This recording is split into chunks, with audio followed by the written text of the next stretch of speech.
Olá, estamos de volta. Seja bem-vindo mais uma vez ao nosso canal. Seus problemas acabaram. O assunto de hoje é regra de 3 composta. Recomendo a você que ainda não assistiu o vídeo de regra de 3 simples, que antes de assistir essa aula, dê uma olhadinha lá na regra de 3 simples, que vai facilitar bastante seu entendimento dessa aula. Então, vamos lá. Regra de 3 composta. Situações que envolvem mais de duas grandezas. Como você já percebeu na regra de 3 simples, são apenas duas grandezas. Então, passou de duas grandezas, é a regra de 3 compostas. E da mesma forma que na regra de 3 simples, vamos ter que analisar as grandezas envolvidas para saber se elas são diretamente proporcionais ou inversamente proporcionais. Que na verdade na regra de 3 a única parte que pode complicar um pouquinho é essa análise, que nem sempre é tão fácil de fazer como na regra de 3 simples. Então vamos lá, só lembrando, grandezas diretamente proporcionais, se uma grandeza aumenta, a outra também aumenta. Se uma grandeza diminui, a outra também diminui. E as grandezas inversamente proporcionais, se eu aumentar uma grandeza, a outra vai diminuir. Se uma diminui, a outra aumenta. Só para relembrar. Vamos lá para a nossa resolução da regra de 3 composta. Temos esse exemplo aí. Para pintar um muro de 12 metros de comprimento e 3 metros de altura, são gastos 4 baldes de tinta. Quantos baldes de tinta serão necessários para pintar um muro de 18 metros de comprimento e 5 metros de altura? Então você pode perceber, temos três grandezas, um comprimento, altura e a quantidade de baldes de tinta.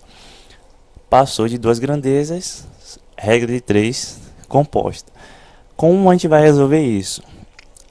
Como eu já falei, temos que analisar para saber se as grandezas são diretamente proporcionais ou inversamente proporcionais. Mas são três. Como a gente vai fazer isso? O que a gente quer encontrar, que nós vamos encontrar, é a quantidade de baldes de tinta. Então teremos que fazer o que?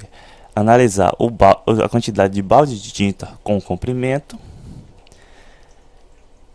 e a quantidade de baldes de tinta com a altura, separadamente. Primeiro vamos fazer comprimento e balde, esquecer da altura, como se ela nem existisse. Depois vamos fazer a altura e os baldes como se o comprimento também não existisse.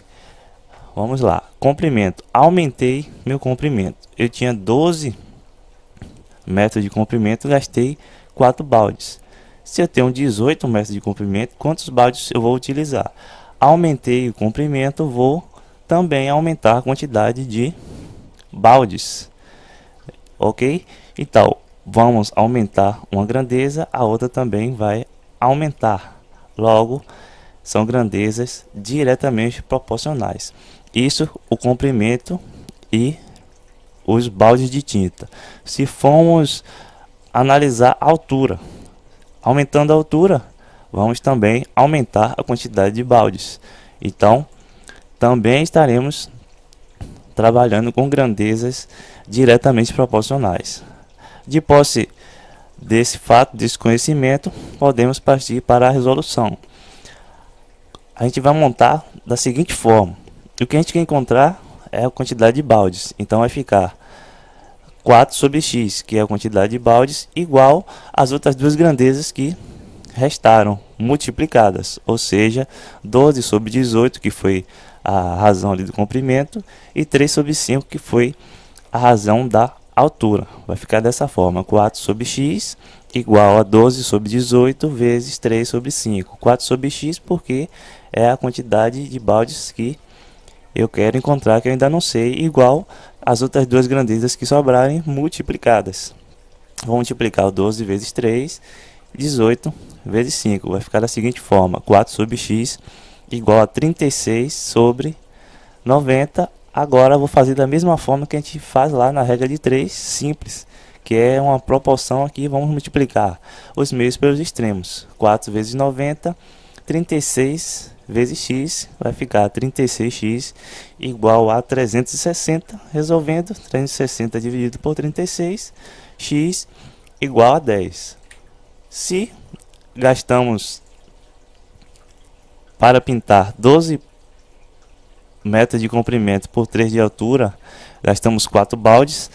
Para pintar um muro de 18 metros de comprimento e 5 metros de altura, serão necessários 10 baldes de tinta, que foi o que a gente encontrou com esse exemplo bastante simples. Basta prestar atenção no que a gente tem que fazer antes, analisar se são grandezas diretamente proporcionais ou inversamente proporcionais e proceder dessa forma que passamos. Vamos para mais um exemplo. Um ciclista percorre 150 km em 4 dias, pedalando 3 horas por dia. Em quantos dias faria uma viagem de 400 km, pedalando 4 horas por dia? Mais uma vez, temos 3 grandezas, regra de 3 composta. 150 km de distância, levou 4 dias, pedalando 3 horas por dia. Agora queremos saber quantos dias ele vai levar para percorrer 400 km, pedalando 4 horas por dia. Vamos fazer mais uma vez, analisar separadamente. O que a gente quer encontrar é a quantidade de dias.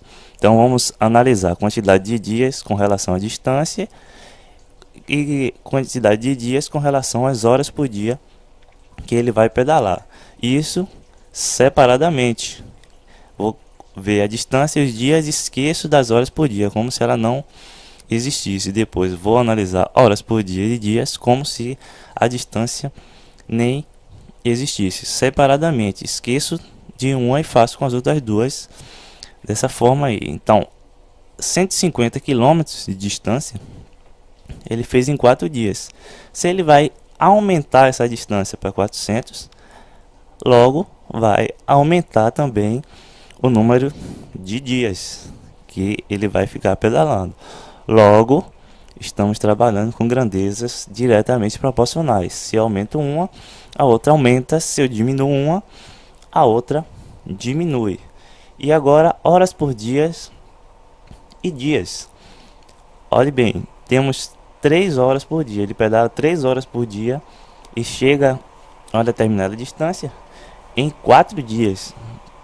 Mas se temos que perceber uma coisa: aumentamos a quantidade de horas por dia que ele pedala. Então, se ele está pedalando mais horas por dia, isso quer dizer que ele vai levar menos dias para poder chegar a um determinado local. Se vai pedalar mais tempo durante cada dia, vai demorar menos tempo para chegar a esse local. Então, nesse caso, horas por dia e dias são grandezas inversamente proporcionais. Como a gente vai resolver isso? Só lembrando, o que a gente quer achar é a quantidade de dias. Então vai ficar 4 sobre x igual às outras duas grandezas multiplicadas. Mas temos que prestar bastante atenção. No outro exemplo, vamos da seguinte forma, do jeito que estava ali: 150 sobre 400, 3 sobre 4. Mas se fizermos dessa forma, estará errado. Por quê? A distância em relação aos dias foi diretamente proporcional. Mas horas por dia em relação aos dias foi... A gente viu que são grandezas inversamente proporcionais. Logo, só é você prestar bastante atenção. Se são inversamente proporcionais, temos que inverter essa razão. Vai ficar 4 sobre x igual a 150 dividido por 400 vezes 4 dividido por 3. Não 3 quartos, sim 4 terços. Podemos até simplificar aqui para facilitar as contas. Vai ficar 15 vezes 4, 40 vezes 3. Vai ficar da seguinte forma: 4 sobre x igual a 60 dividido por 120. Poderíamos até simplificar ali mais um pouquinho, mas a conta é simples, não tem problema. Vamos fazer extremos pelos meios. 4 vezes 120, 60 vezes x. 60x igual a 480. X igual a 480 dividido por 60. Esse x deu igual a 8. Então, o ciclista levaria 8 dias para percorrer 400 km, pedalando 4 horas por dia.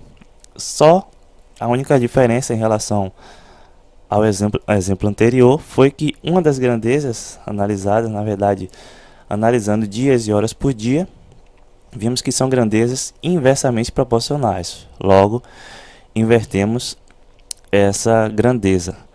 E a forma de fazer continua igual, só multiplicar, depois fazer os meios pelos extremos, resolve a equação bastante simples e temos a resposta para a nossa regra de 3 composta. Então, por hoje é só. Regra de 3 composta. Sempre estaremos pedindo para você se inscrever em nosso canal, porque isso nos ajuda bastante. E também você vai ficar sabendo das novidades dos vídeos que postamos em nosso canal. Um abraço, até a próxima. Espero que seja bem próxima mesmo. Um abraço a todos. Fique com Deus.